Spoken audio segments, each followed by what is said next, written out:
everything and cocked the pistol and lowered the hammer and cocked it again. He aligned the cylinder for the true cartridge to come up, and he let the hammer down and put the pistol in his pocket and stood up. We're okay. Come on. Is the dark going to catch us? I don't know. It is, isn't it? Come on, we'll hurry. The dark did catch them. By the time they reached the headland path, it was too dark to see anything. They stood in the wind off the sea with the grass hissing all about them, the boy holding on to his hand. We just have to keep going. Come on. I can't see.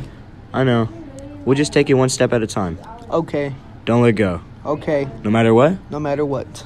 They went on in the perfect blackness, sightless as the blind. He held out one hand before him, although there was nothing on that salt heath to collide with.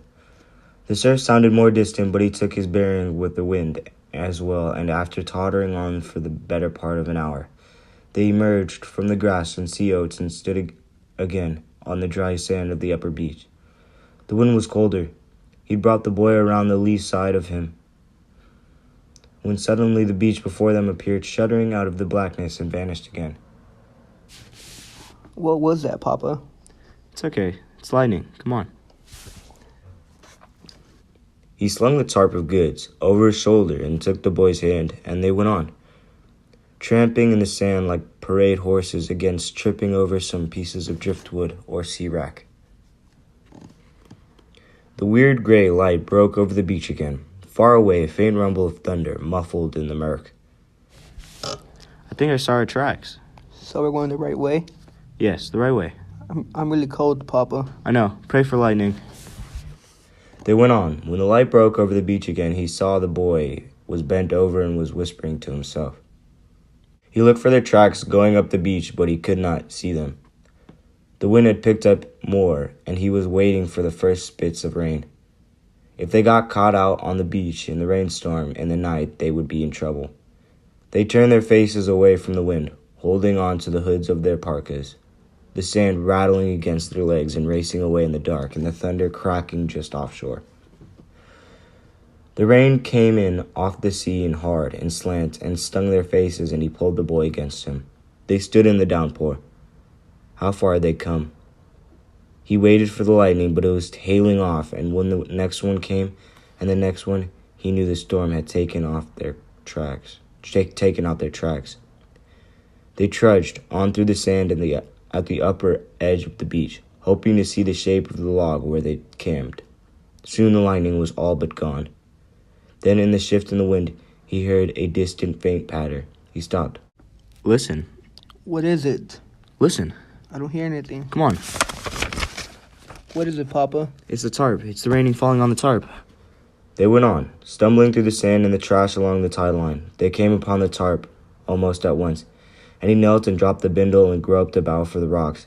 He weighted the plastic with a push and pushed them beneath it. He raised up the tarp and pulled it over them, and then used the rocks to hold down the edges inside.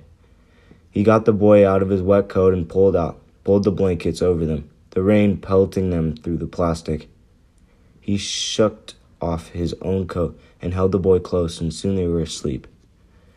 In the night the rain ceased, and he woke and lay listening, the heavy wash and thud of the surf after the wind had died. In the first dull light he rose and walked down the beach. The storm had littered the shore, and he walked the tide line looking for anything of use.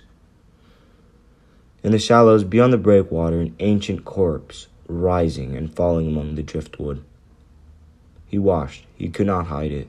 He wished he could hide it from the boy, but the boy was right. What was there to hide? When he got back, he was awake, sitting in the sand, watching him. He was wrapped in the blankets, and he spread their wet coats over the dead weeds to dry. He walked up and eased himself down beside him, and they sat watching the leaden sea lift and fall beyond the breakers. They were most of the morning offloading the ship. He kept the fire going, and he'd wade ashore naked and shivering and drop the tow rope and stand in the warmth of the blaze while the boy towed in the sea bag through the slack swells and dragged it onto the beach. They emptied out the bag and spread blankets and clothing out on the warm sand to dry before the fire. There was more of the boat than they could carry, and he thought they might stay a few days on the beach and eat as much as they could, but it was dangerous. They slept that night in the sand with the fire standing off the cold and their goods scattered all about them. He woke, coughing, and rose and took a drink of water, and dragged more wood onto the fire, blew legs of it, and sent up a great cascade of sparks. The salt wood burned orange and blue in the fire's heart, and he sat watching it a long time. Later, he walked up the beach, his long shadow reaching over the sands before him, sawing about with the wind and the fire, coughing, coughing.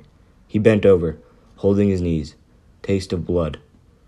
Slow surf crawled and seethed in the dark, and he thought about his life, but there was no life to think about.